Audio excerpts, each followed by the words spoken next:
Mercredi 25 mars 2026, mesdames et messieurs, bonsoir et bienvenue dans Viva Info en version française. À la une de l'actualité de ce soir, Arlal Ramanansou continue toujours de se présenter pour le contrôle de présence ou pointage auprès du pôle anticorruption PAC 5 mois après l'audition concernant l'affaire de prêt entre la SMGD et la CNAPS. Elle a toutefois réaffirmé aujourd'hui que ce prêt entre les deux parties remonte à l'année 2022, à une époque où elle n'était pas encore maire de la ville d'Antananarivo. Les détails avec Rad Ramananzatouf. Tous les 15 jours, Arlal Ramanansou effectue un pointage auprès du pôle anticorruption ou PAC situé aux 67 hectares et elle s'y est présentée aujourd'hui pour accomplir cette obligation. Suite à l'audition sur l'affaire de prêt entre la SMGD et la CNAPS, elle a été placée sous contrôle judiciaire, ce qui l'oblige à effectuer ce pointage régulièrement auprès du PAC. Elle a de nouveau insisté aujourd'hui sur le fait que le prêt entre les deux parties date de 2022, période à laquelle elle n'était pas encore maire. Elle a également déclaré avoir obtenu une interdiction de sortie du territoire ou IST. Cependant, cette situation a eu des répercussions sur l'exercice de ses fonctions de maire, notamment en ce qui concerne les relations internationales, Antananarivo étant la capitale de Madagascar. Toujours dans cette page politique, 5 députés ont été destitués suite à une décision rendue hier par la Haute Cour constitutionnelle. Parmi eux, 4 sont issus de la plateforme IRMAR, tandis qu'un a été élu en tant qu'indépendant. En même temps que leur destitution, les noms de leurs remplaçants à l'Assemblée nationale ont également été publiés. Toujours les détails avec Rad Ramananzatouf. Sont concernés par cette suspension, selon la décision rendue hier par la Haute Cour constitutionnelle, la députée Raelian Tajosline, élue à Ansranana 1, la députée Rantaniri Lalalau, élue à Mahadzanga 1, le député Raharu Arlal Tinuka Roberto, élu à Tuliara 1, la députée Swafili Raprincia, élue à Analalav, ainsi que le député Ahmad Ahmad, élu à Mitsinzu. La raison évoquée pour leur suspension est leur absence aux sessions ordinaires de l'Assemblée nationale, notamment lors de la dernière session tenue en octobre 2025. Pour rappel, ces députés avaient déjà présenté leur défense devant la Haute Cour constitutionnelle à la suite de la demande du président de l'Assemblée nationale visant à mettre fin à leur mandat. De nombreux observateurs estiment toutefois que cette décision est liée à des tensions et conflits politiques.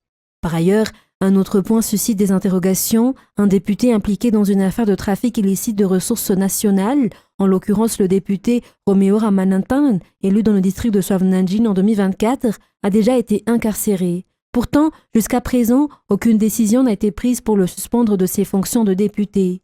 Selon les faits, ce député est même sorti de prison lors d'un événement survenu dans le pays et s'est rendu jusqu'au palais Diavlo. Suite aux réactions de la société civile, des journalistes engagés dans la protection de l'environnement, ainsi qu'aux prises de position des citoyens sur les réseaux sociaux, il a finalement décidé de retourner en prison de son propre gré. Cependant, aucune décision officielle concernant son statut de député n'a encore été prise à ce jour. Par conséquent, le district de Swavnanjin se retrouve sans représentant depuis près d'1 an et demi. Dans la page 53% des enfants âgés de 13 à 15 ans abandonnent l'école sans terminer le premier cycle.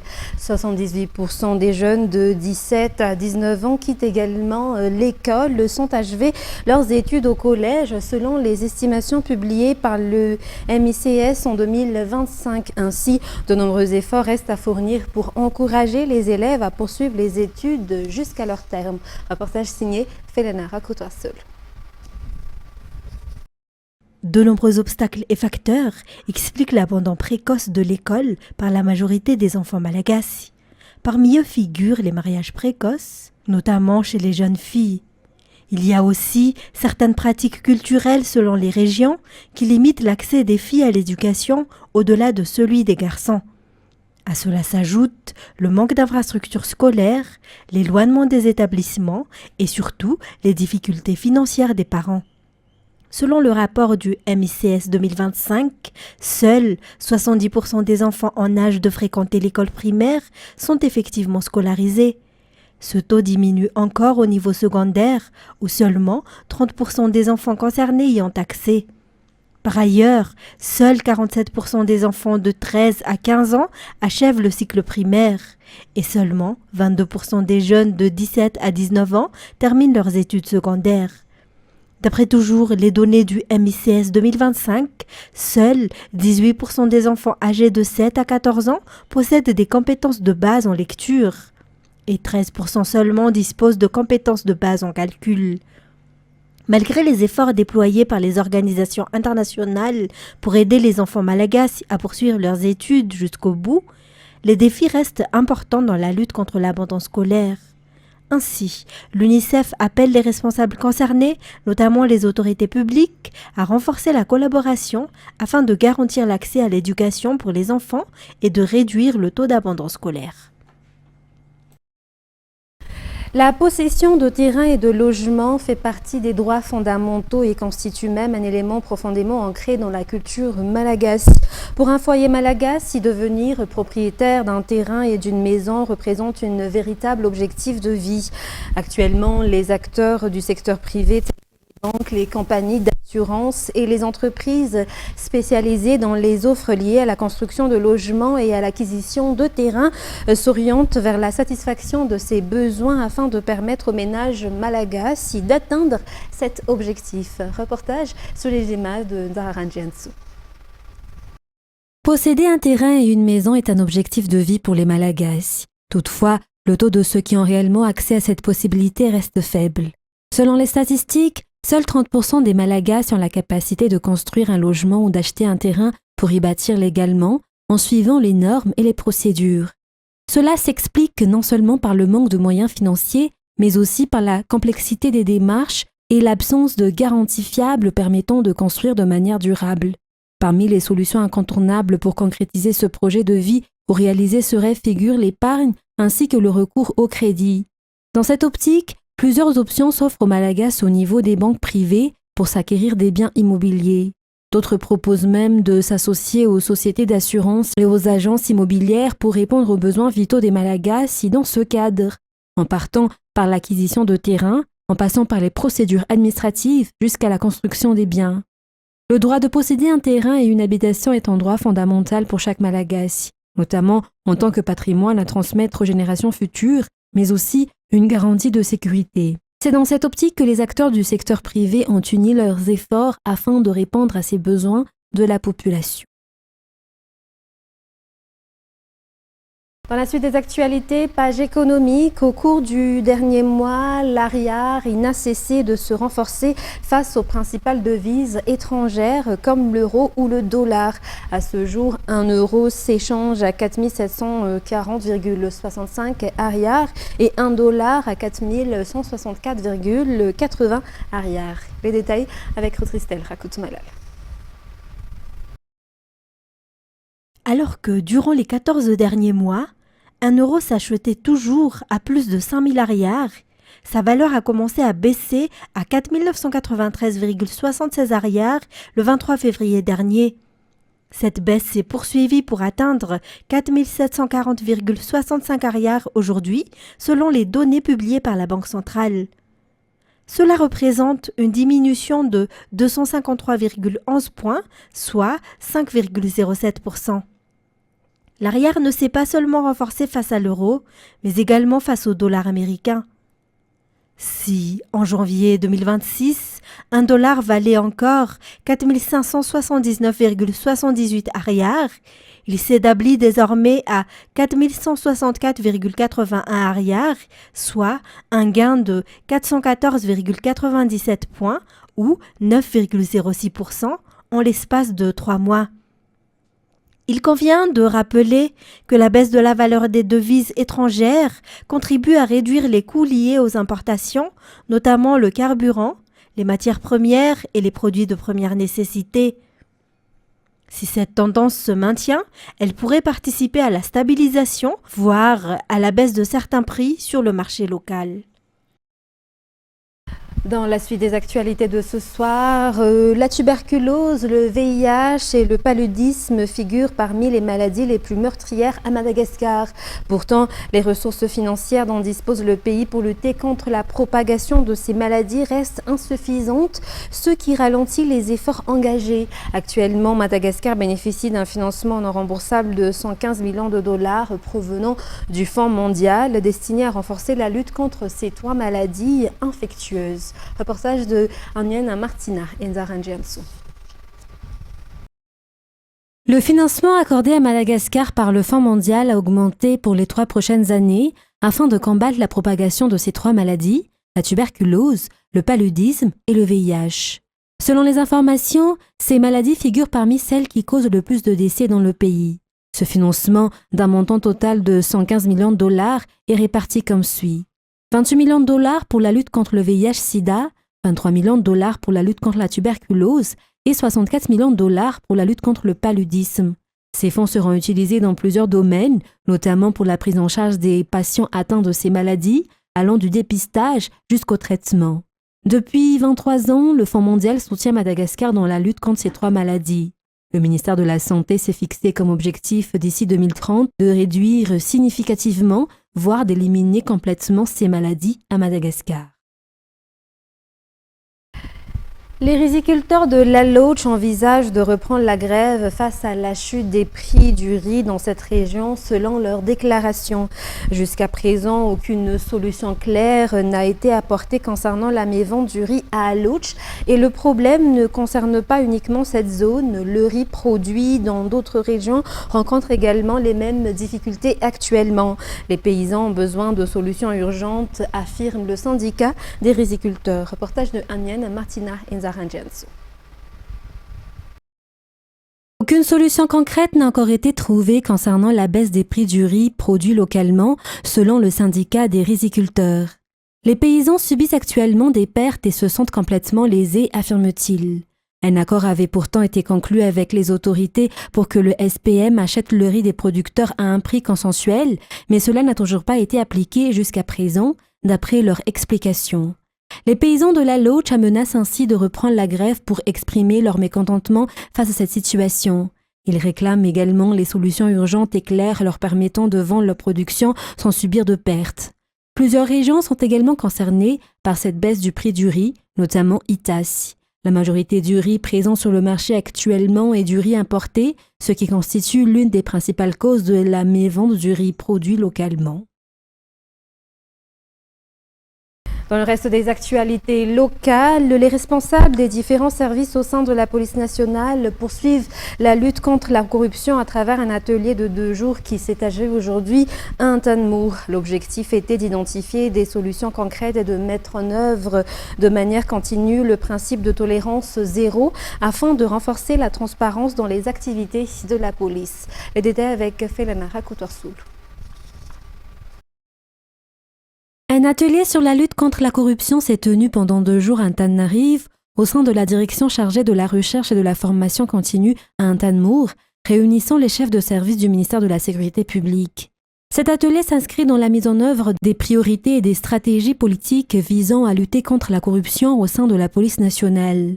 Il a porté sur l'identification et l'analyse des situations susceptibles de générer la corruption ainsi que sur les solutions pour la prévenir. Il constitue également une préparation à la mise en place de dispositifs anticorruption. Cet atelier a été réalisé en étroite collaboration avec le Bureau indépendant anticorruption au Bianco et le ministère de la Sécurité publique.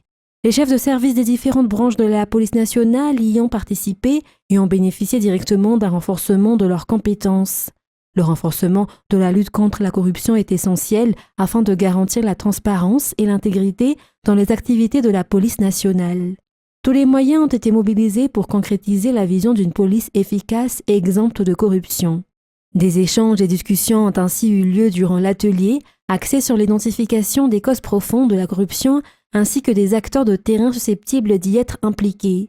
Cet atelier sera étendu prochainement aux directions régionales.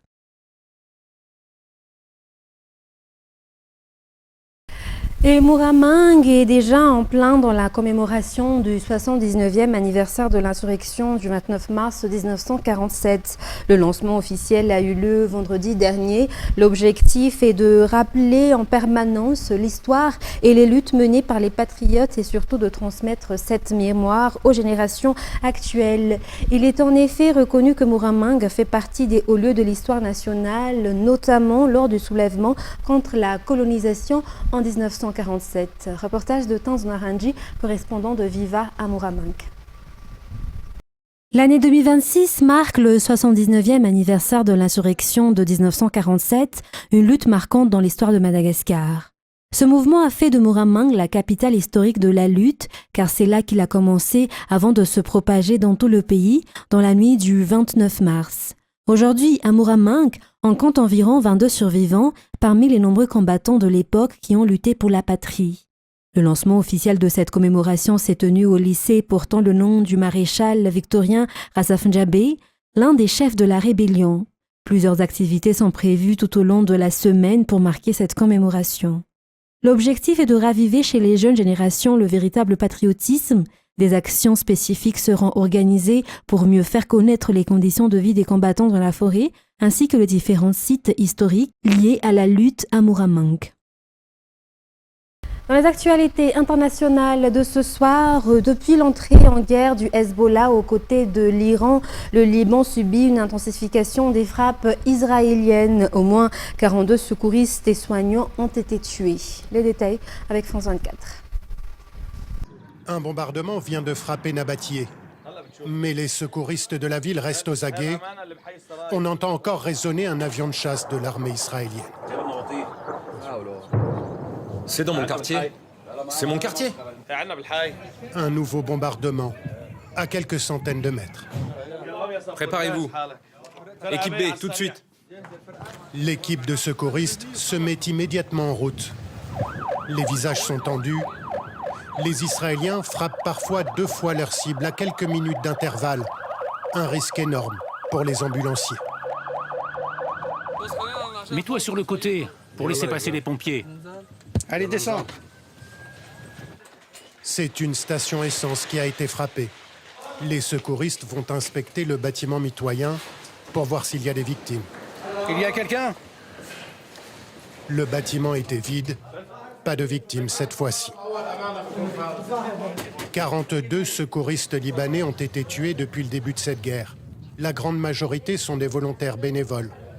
Pour le chef de l'équipe de Nabatieh, l'armée israélienne ne prend aucune précaution à leur égard. Les Israéliens ne distinguent pas entre le personnel médical, les civils, ou quoi que ce soit. Là où ils veulent frapper, ils frappent. Un nouveau bombardement, il s'agit cette fois d'une frappe de drone. C'est un scooter qui a été frappé. Les secouristes sont effondrés. 2 des leurs viennent de perdre la vie. Où est Jude ? Parmi les victimes, Jude, le fils du chef des secouristes, qui découvre la scène. Jude et Ali, ils sont où ?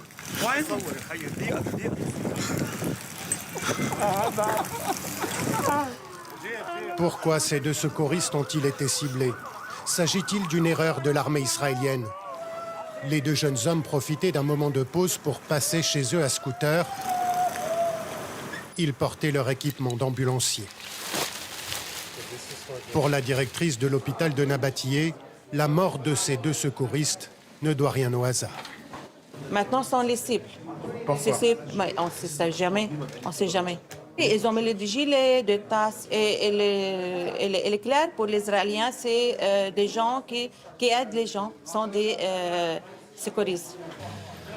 Israël justifie ses attaques contre les secouristes en affirmant que certaines de ces ambulances peuvent transporter des armes ou des combattants pour le Hezbollah. Mais jusqu'à maintenant, aucune preuve n'est venue corroborer ces accusations. Et la social-démocrate Mette Frederiksen s'est dite prête à assumer à nouveau le rôle de première ministre du Danemark, en dépit du fort recul de son parti lors des élections législatives d'hier, qui ont placé le bloc de gauche en tête, mais sans majorité. France 24. C'est sous les acclamations que Mette Frederiksen retrouve ses partisans. Mais si elle esquisse un léger sourire, la première ministre ne déborde pas de joie. Malgré la victoire, elle sait que les résultats ne sont pas à la hauteur des attentes. Je suis déçue, bien sûr que je suis déçue. Que nous n'ayons pas obtenu davantage de voix. J'avais également espéré un meilleur résultat. Mais rien aujourd'hui ne peut me faire oublier que les sociodémocrates sont redevenus le premier parti politique incontesté des Danois. Le premier parti politique du pays, certes, mais qui enregistre son plus faible score dans les urnes depuis plus d'un siècle. Au total, les 5 partis du bloc de gauche obtiennent 84 des 179 sièges de l'Assemblée, en deçà donc de la majorité absolue.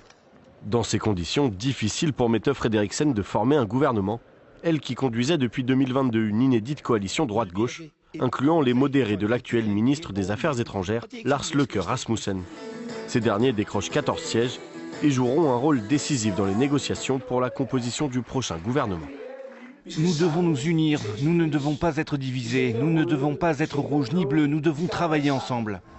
Le président des libéraux, Truls Lund Poulsen, qui appartenait lui aussi à la majorité gouvernementale sortante, a exclu de collaborer à nouveau avec la gauche.